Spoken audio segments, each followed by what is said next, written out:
Death in the mountains is different. I've talked to other people, lived in other parts of the country, and they have told me how different we are with death, how we handle it. My mom passed away at home, and some neighbors come to the house, and they made a casket for her right there at home with a saw and a plane and a hammer and nails, and they made the casket. Went to the hardware store and got the handles, and to, I guess, the department store and got the lining and the cotton and the lace, and they fashioned a casket. And some neighbors helped what they call when a person passes away, dies, they would call it, they had a word for it, lay them out. They would get some boards and they would just lay the body on the boards, and some people would, I guess, help do this, and I don't remember who the people were, but they helped. And my mother was put in the casket, and it was taken care of right in home. I think we tend to be more emotional about death. We tend to, I guess,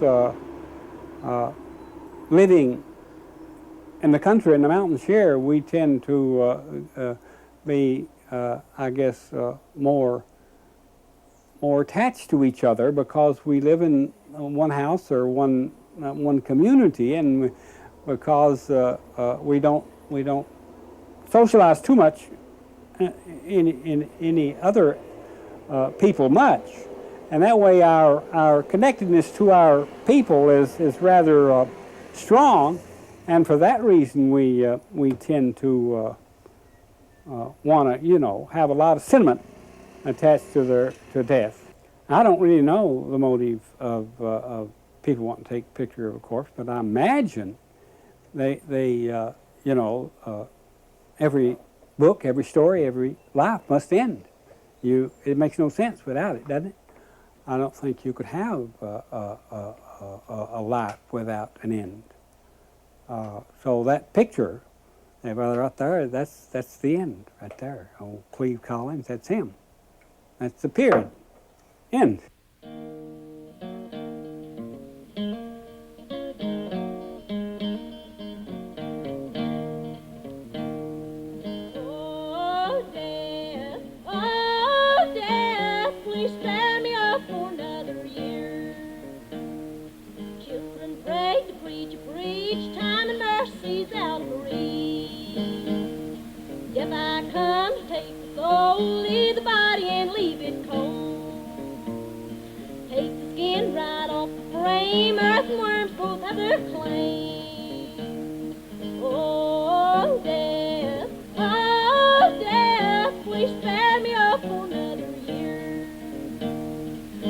Mother, come to my bed, place a cold towel upon my head. Head so hot and feet so cold, death moving in upon my soul. Oh, death, please spare me up for another year.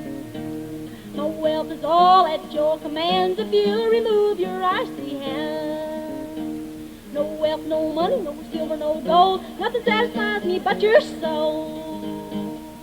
Oh, death, please spare me up for another year.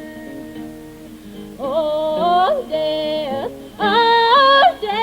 please spare me up for another year. Oh, death, please spare me up for another year.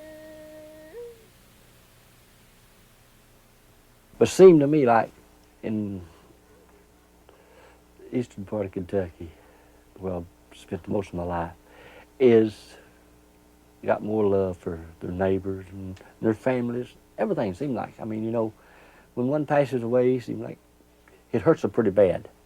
A lot of times you go to a funeral, no tears is shed whatsoever. And around here, everybody's sad. When the funeral comes down, it's a sad thing. Because I lost my dad, and I know how it is when you lose one of the family. It's heartbreaking then. But it seems like some people don't care for their relation. It's just the love that you had for them in your heart, but you know when you can't hear you. All you're doing is talking to the grave. You ain't talking to them because they can't hear you. But it's just the sympathy you had for them. Older people is more likely to be an in-home funeral than what younger people are because of the age difference. I guess older people had a tendency to want to be at home. They didn't want to break the ties, you know, from home to go to a funeral home or to go in a church and lay in a state there. See? So when you're in an in-home funeral, you're always cramped for space, and it's never as easily because of the sympathy. But in-home, you know, the tradition goes back to the time before they didn't embalm people. You know, where the undertakers, the funeral directors, they didn't exist as much as they are today. Like, you know, today, under today's circumstances, why there's very few in-home funerals anyway. They're starting to thin out. I experienced lots of death in other states, preached funerals in other states. Matter of fact, I preached a funeral just 2 weeks ago out of state. And the mountain people have closer ties to one another. They seem to be more caring, deeply concerned to one another. I guess it's maybe because of so much kin relation, you know, because when you look up and down these creeks, you'll see you're either kin to somebody or you're married into the kin. I believe the people in Kentucky is closer. I do. And the family's closer, and but they had a big family, and that made a lot of difference. They're closer, most of them. Mostly now people, well, they won't let them in the funeral home, and they won't, I think they get too fancy for they've got a home, and they're too fancy to bring them home. Now, it's sad when you lose somebody you love, real sad. Because I know when I lost Mom, it hadn't been for my older sister, I would believe I'd lost my mind. I mean, I went for years, didn't know what I was doing. I mean, I was like a crazy woman, I guess. Because it really happened so fast when she died, it just, I guess it shocked me. Because I was lived away from here then.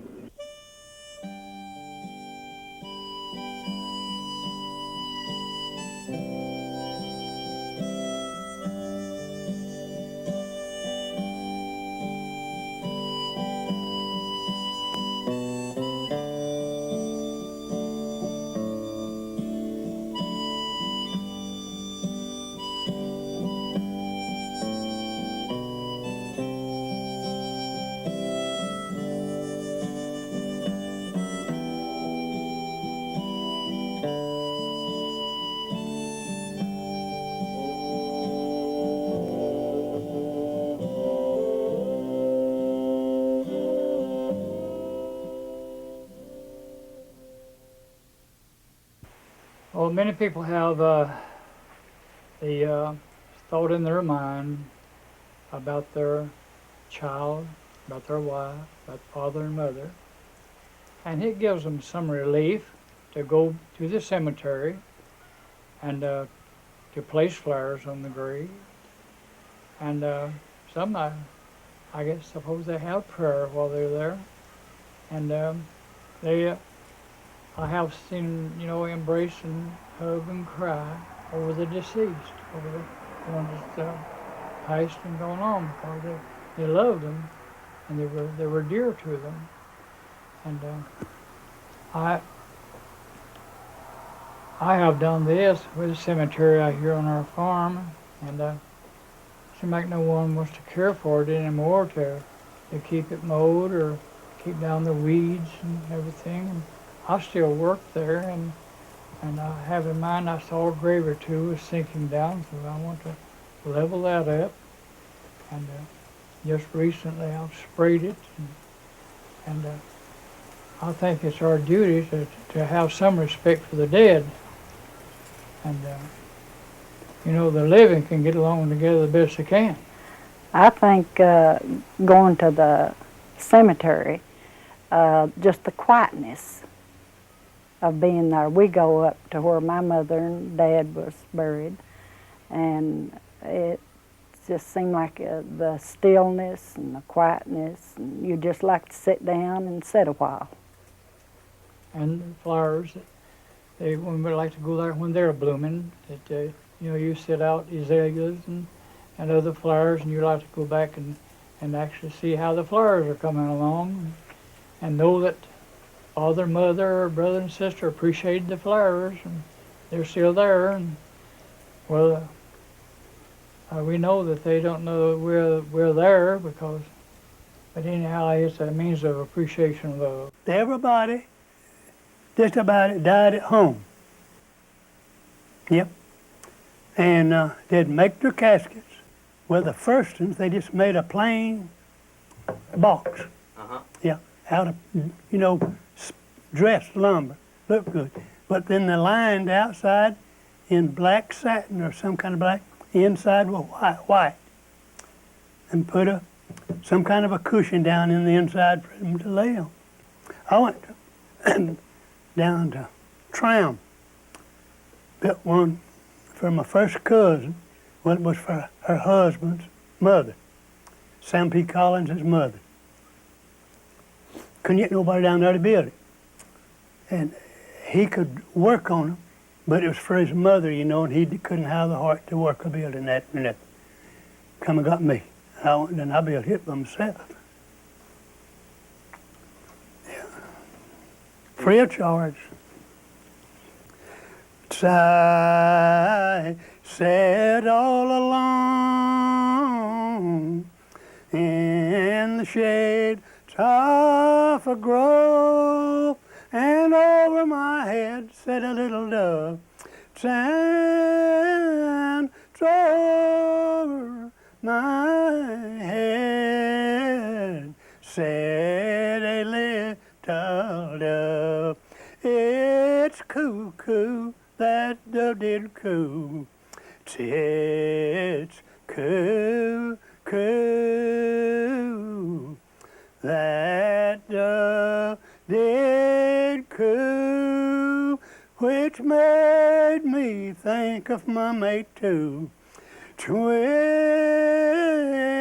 made me think of my mate too. Little dove, you're not alone. Little dove,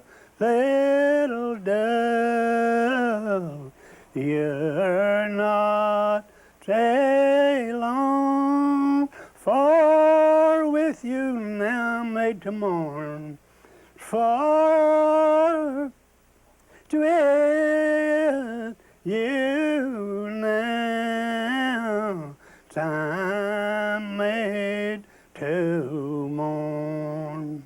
There's more of it, but keep going. That's good. That's good. Keep going. I once, like you, enjoyed my life until death came and took my wife. Cold death, they'd quickly come and took from me my loving one. See, mine's done and gone, my loving one. The arms that once embraced me round lay sleeping in the cold, cold ground. There's more to it. But you see, after I lost my wife, it's hard to sing that song.